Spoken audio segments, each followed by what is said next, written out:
As áreas do conhecimento se diferenciam muito quando a gente fala de metodologia da pesquisa. Algumas áreas priorizam métodos estatísticos, outras áreas tentam se distanciar no máximo que podem desses métodos, né? Algumas áreas vão considerar a entrevista com uma pessoa o método ideal para se fazer coleta de dados. Outras áreas vão dizer que entrevista com uma pessoa não é nem um método válido, né? Então a gente precisa entender, para a gente conseguir entender, né, essas diferenças que existem entre as metodologias adotadas em cada área do conhecimento, a gente precisa entender duas coisas, basicamente, né? Como se classificam as áreas do conhecimento e quais filosofias, né, quais epistemologias influenciaram mais, né, cada área também, né, por que alguns métodos são muito aceitos em algumas áreas e outros métodos não, né. Então a gente precisa entender isso. Bom, em primeiro lugar, né, a classificação do conhecimento é um problema bastante complexo e debatido há muito tempo, né. Existem algumas classificações que são, amplamente conhecidas, são clássicas, né, como por exemplo a classificação decimal de Dewey, né. Então o Dewey, atribuiu um código, né, para grandes áreas do conhecimento, né, e aí então essas grandes áreas eram conjuntos de áreas do conhecimento, né. Aí ele definiu um certo número de áreas e atribuiu um código para cada uma. Por exemplo, 100 é filosofia e psicologia, 200 a grande área da religião, 300, né, a grande área das ciências sociais, e assim por diante, né. Esse tipo de classificação, né, esse tipo de método para classificar as áreas do conhecimento é adotado até hoje por muitas instituições, como por exemplo, né, o CNPq, que aqui no Brasil, né, é uma agência que financia e organiza pesquisa científica. Conselho Nacional de Desenvolvimento Científico e Tecnológico, né, isso que é a sigla, né, CNPq, que também tem lá uma tabela de organização das áreas do conhecimento, né. A gente tem, por exemplo, né, uma organização em 9 grandes áreas: ciências exatas da terra, ciências biológicas, engenharia, ciências da saúde, ciências agrárias, ciências sociais aplicadas, ciências humanas, linguística, letras e artes e outros, né, um item que o CNPq coloca para outros, que são aquelas áreas onde é difícil de enfim, de se definir, né, como pertencente a alguma das 8 grandes áreas anteriores. A CAPES, né, que é outra agência também que financia e organiza pesquisa científica no Brasil, né, CAPES é a Fundação Coordenação de Aperfeiçoamento de Pessoal de Nível Superior, né, também tem lá uma classificação e uma tabela, né. Ela começa por ciências exatas e da terra também, né, a primeira área de avaliação ali é a matemática, que tem um código, né, e o código, tem uma lógica de seguir, né, a grande área, e dentro de cada área a gente tem das especialidades, e cada especialidade também tem uma lógica de seguir pelo menos os algarismos iniciais ali, né, a área do conhecimento a que se referem. Então, por exemplo, a gente tem lá a teoria dos números, é uma especialidade da matemática, né.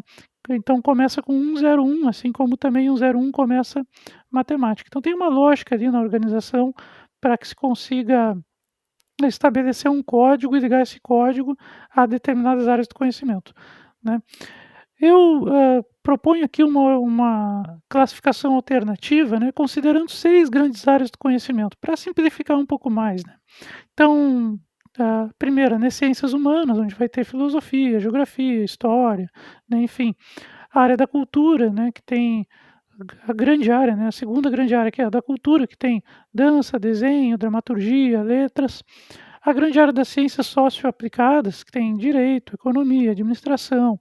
A grande área das ciências da saúde, né, que tem enfermagem, medicina, esporte, nutrição. A grande área das ciências da natureza, que tem biologia, física, geociências em geral, química. A grande área das ciências exatas, né, que tem aí matemática, estatística, engenharia, enfim. Então essas 6 grandes áreas: ciências humanas, cultura, ciências socioaplicadas, ciências da saúde, ciências da natureza e ciências exatas. Tá, eu coloquei essa classificação alternativa para a gente conseguir pensar um pouco na relação entre as áreas, grandes áreas do conhecimento, né, e as influências filosóficas, né, que acabaram tendo impacto aí nas próprias metodologias. Bom, a gente tem na filosofia, né, muitas correntes filosóficas.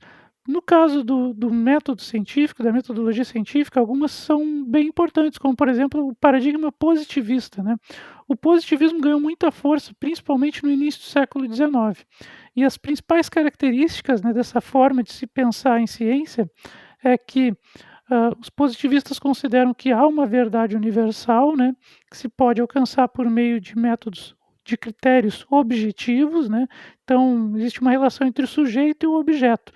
O objeto, né, para o positivismo, tem uma importância muito grande. O sujeito que analisa não praticamente o resultado científico não depende dele. Então se tem muito a ideia de que um experimento realizado em um local do mundo, ele precisa ter um método, procedimentos metodológicos que possam ser repetidos por outra pessoa em outro lugar do mundo e que se chegue no mesmo resultado, que é a ideia da objetividade. E também essa objetividade ela é validada por meio da quantificação. Então os métodos estatísticos ganham muita força, né, nessa perspectiva positivista. Essa forma de pensar positivista, né, até hoje aí ela influenciou e continua influenciando áreas como as ciências exatas, ciências da natureza, ciências da saúde. A gente pode ver que os métodos estatísticos, por exemplo, são muito comuns nessas áreas. No início do século XX, né, e ao longo, na verdade, do século XX, surgiram outras propostas filosóficas que, né, que se dispuseram a pensar, então, no fazer científico, como, por exemplo, a fenomenologia, o estruturalismo, o funcionalismo e o pós-estruturalismo, né? São aqui algumas correntes filosóficas que trazem essa outra ideia de saber, saber científico, né? Se distanciando um pouco da perspectiva positivista, principalmente no que se refere à quantificação e à objetividade. Então, nessa nova perspectiva, nessa nova ideia de ciência, a gente tem uma valorização da interpretação da subjetividade, ou seja, da importância do sujeito e também da possibilidade de o sujeito ter um posicionamento com relação ao que ele está pesquisando, né? Então, uma valorização da descrição e da percepção. Percepção no sentido de ponto de vista. Com isso, né, a gente consegue admitir que dois estudiosos tenham pontos de vistas diferentes, né, sobre um determinado fenômeno, e esses dois pontos de vista sejam igualmente válidos cientificamente, né, o que não seria uma proposta interessante no positivismo. No positivismo todo mundo tem que ter a mesma ideia, ter objetividade, né, chegar no mesmo resultado, né. Então tem essa característica, um distanciamento dos métodos estatísticos, né, outras possibilidades de abordagem, que acabou influenciando muito aí as ciências humanas e a área da cultura, dos estudos, né, na área da cultura e das ciências humanas, que antes, né, eram muito dominados pelo positivismo e mudaram bastante aí ao longo do século XX. As ciências socioaplicadas, né, elas se dividem muito, existe muita influência do paradigma positivista, mas também dos novos paradigmas trazidos pelas novas escolas filosóficas do século XX, né.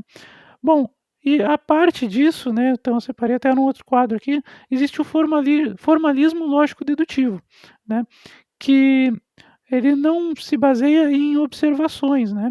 Então ele, na verdade, é uma forma de se chegar no conhecimento por meio da argumentação e do uso de operações lógicas, né, partindo de algumas premissas que normalmente vêm da fronteira do conhecimento, do máximo conhecimento existente de determinada área, para se chegar nas conclusões. Então são métodos que dispensam observações, muito utilizados, né,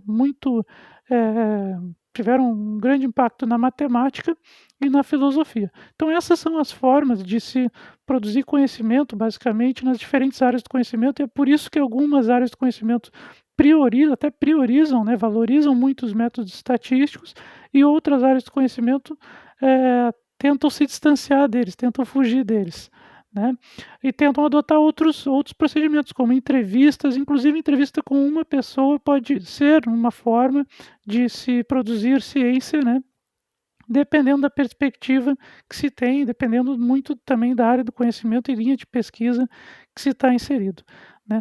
Era isso, até a próxima.